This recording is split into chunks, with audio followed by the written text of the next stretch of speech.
Assalamualaikum dan salam sejahtera. Apa khabar murid-murid sekalian? Sehingga kita berjumpa lagi bagi video kali ini, kita membahaskan atau memfokuskan kepada teknik ataupun gaya yang sering digunakan oleh atlet kita, ya, atlet dunia, ya. Yang mana pada hari ini kita cuba membincangkan teknik yang sering digunakan, iaitu teknik ataupun gaya Perry O'Brien, ya.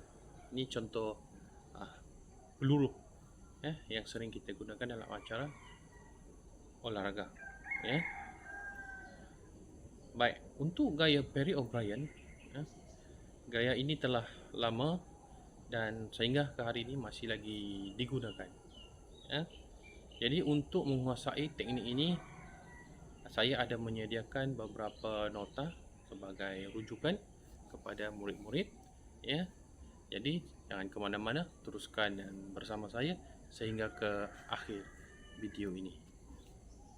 Baik murid-murid, kita teruskan pelajaran kita pada hari ini, olahraga asas, yang mana kita fokuskan kepada kemahiran lontar peluru.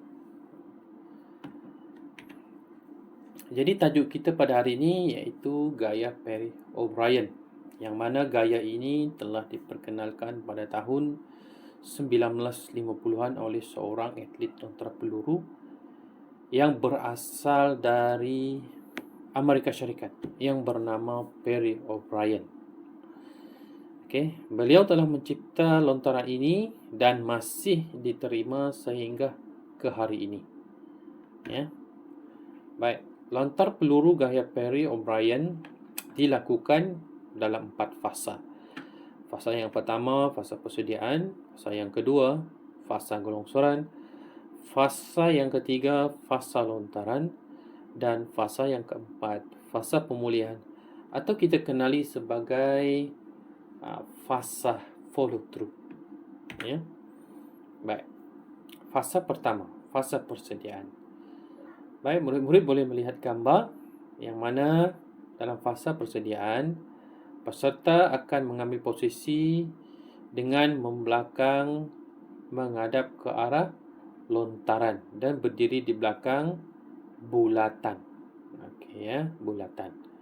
Lihat ya dalam gambar, bulatan. Sebagai persediaan, pelontar haruslah membongkokkan badannya ke hadapan dan pada masa yang sama membengkokkan kaki kanannya yang berada di hadapan. Jadi untuk pengetahuan murid-murid, pada posisi ini semua berat badan berada di atas kaki kanan, ya. Baik, kita lihat fasa yang kedua iaitu fasa gelongsoran. Okey, dalam fasa gelongsoran ini, ya, untuk memulakan longsoran, kaki kiri ditendang ke atas dan ke belakang ke arah sudut lontaran, ya, dengan menggerakkan badan melintasi pertengahan bulatan, diikuti serta-merta dengan meluruskan kaki kanan dengan melakukan sedikit lompatan, ya, sedikit lompatan waktu ini, ya. Kaki kanan melongsor atas tapak kaki yang rata ke tengah bulatan. Kaki kiri diletakkan serta-merta dekat papan penahan tanpa mengubah kedudukan bahagian atas badan. Okey, badan waktu ini masih dalam keadaan condong, ya, belum berdiri tegak, ya. Badan pelontar ketika ini masih di dalam keadaan condong. Okey, condong dia ada pada sudut 45 darjah, ya. Jadi fasa yang ketiga yang mana fasa kilas lontaran. Okey, dalam fasa ini bahagian pinggang dan mula menolak tangan kanan ke hadapan sambil menyilangkan badan. Ya, kaki kanan menggerakkan pinggul ke atas dan ke hadapan. Bahu menghadap ke hadapan, kemudian kaki diluruskan dengan cepat dan badan diangkat dengan mengilas badan. Ya.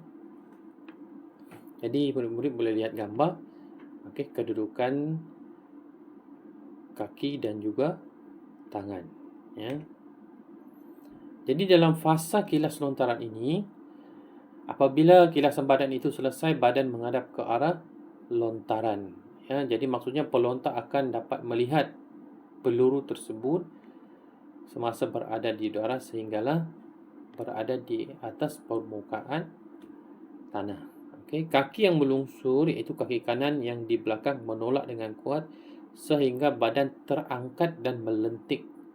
Ya. Pergerakan ini hendaklah disusuli dengan pergerakan menolak peluru yang bermula dengan menggunakan bahagian bahu, diikuti pula dengan tangan yang memegang peluru. Ya.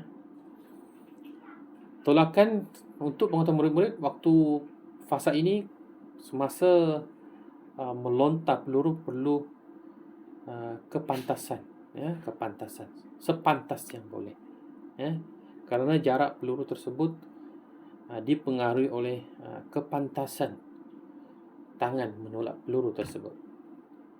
Okey. Okey, peraturan dalam fasa 3 ni, ya, fasa lontaran, peluru ditolak dari kedudukan atas bahu.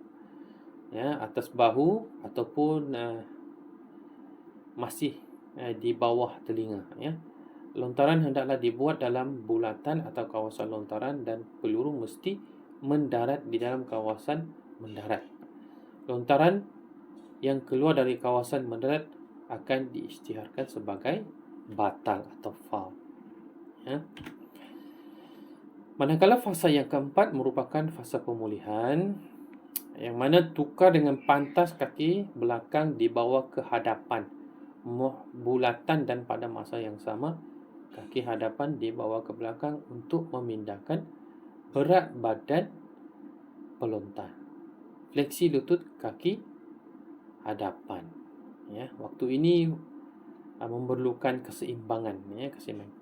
Kerana sekiranya pelontar menyentuh permukaan kayu atau terjatuh di luar bulatan, maka boleh dikatakan diisytiharkan batal. Ya. Dalam fasa pemulihan, ya, fasa pemulihan kita lihat gambar, okey, dan juga bagaimana kedudukan kaki kanan. Ya, lihat gambar yang di bawah tapak kaki berwarna hitam itu merupakan kedudukan kaki kanan. Ya. Dalam fasa ini sangat penting. Ya, kerana lontaran yang jauh sekiranya terbatal, maka itu dikatakan sebagai lontaran yang sia-sia, ya, tidak boleh atau tidak mendapatkan sebarang mata. Ya. Jadi diharap semua murid-murid boleh memahami, ya, dan penerangan seterusnya akan kita lihat di sambungan video ini, ya.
Jadi begitulah tadi pelajaran kita pada hari ini.